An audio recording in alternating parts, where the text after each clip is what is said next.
Ғылым жолына аттану. Сынаптай сырғып уақыт өтіп жатты. Ғазали Туз қаласына келгелі 3 жылдың жамасы болды.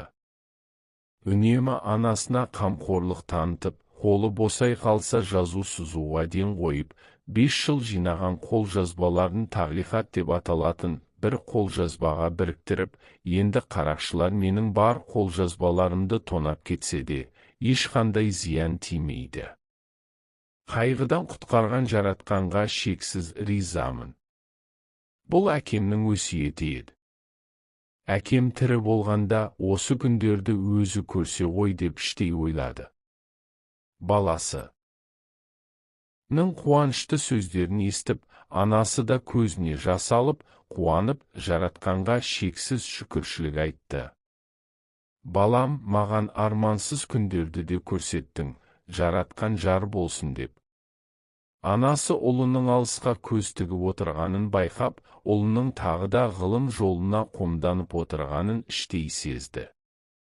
Сосын өзі бірінші сөз бастады. Ұлым, егер тағы да көп білім алуды армандасаң, мен саған ілеулеспін. Ештеңеден алаңдамай, еш қорықпай білім жолына қарай самғай ғой. Жүрегің қайда апарса, сонда бар. Құдай жолыңды оңдасын деп көзіне жас алды. Мен өзімді емес, Ахмет екеуіңізді ойлаймын, анашым. Егер мен кетсем, сізге кім қамқор болады? Егер ауырып қалсаңыз, кім жағдайыңызды біледі? Расында, Нишапур қаласына барып, оқуымды аяқтағым келеді, анашым. Мен мына кітапты жазып жатқанда ойыма жүздеген сұрақтар келді. Жақын маңда бұл сұрақтарға жауап беріп, жаныма тыныштық сыйлайтын медресе жоқ. Ал сұрақтар болса жүрегіме оқтай қаталып жатыр, жауап табуға дәрменсізбін. Қалай құтыламын, не істей аламын? Біз үшін алаңдама, балам. Әпкелерің маған қарайласып жүр ғой. Біз үшін алаңдама, балам. Білім алу әкеңнің өсиеті еді. Еш алаңдама. Не қаласаң да, Құдайдан тілеуіңді беруін сұраймын. Басқа не істей аламын, ұлым? Анашым, біраз қаржы жинап едім. Анашым, мынау сізге, қажетіңізге жаратасыз. Ахматпен, Абу-Хасан көкемен сөйлестім. Олар да сізге қарайласып тұрады. Мені уайымдамаңыз, қайғыға толған жүрегіңізді одан сайын қайғыртпаңыз, анашым. Сен өз жолыңды таңдадың, балам. Енді біздің міндетіміз тек сен үшін дұға тілеу. Алла жолың мен бақытыңды ашсын. Әумин. Көп ұзамай Ғазали достарымен бірге керуенге еріп сапарға шығатын болды.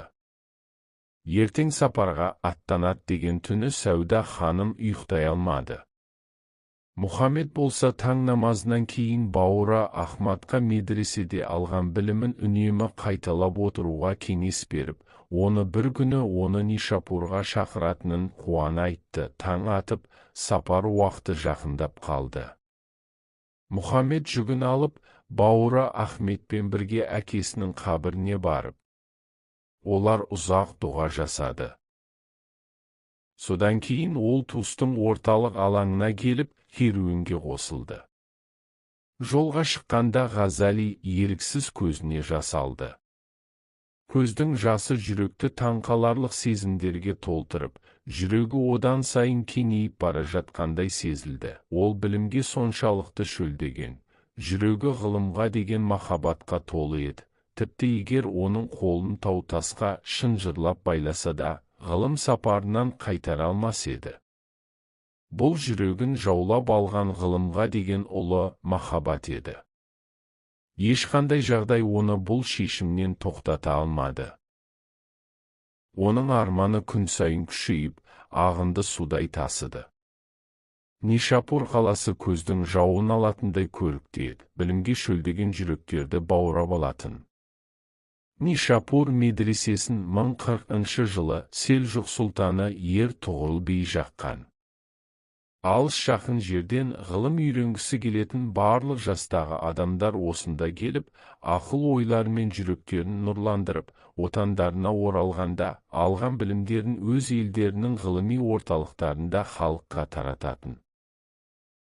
Бұл медреселерде тәпсір, хадис, фиқх, кәлам және тасауф сияқты ғылымдармен қатар тіл, әдебиет, философия, логика, геометрия, медицина және жаратылыстану ғылымдары да оқытылатын. Бүгін Нишапур медресесінің алдына өз заманының ең танымал ғалымдарының бірі, атағы ғылыми әлемге тараған Имамул Харамейн Абул Маали Жуайни басқаратын жаңа талабалар жиналды.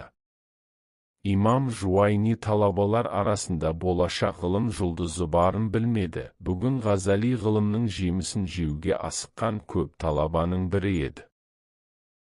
Мұхаммед осы медресенің қақпасынан өтіп бара жатып, жүрегінің дүрсілдеп қатты соққанын сезді. Өзін тыныштандыру үшін айналасына қарап, жаңа тұратын мекенге үйренуге тырысып, іштей бірнеше дұға оқыды. Тұстан келген жаңа оқушылар тез тіркеліп, өздеріне берілген бөлмелерге орналасты. Алда оларды ғылым белестері күтіп тұрды.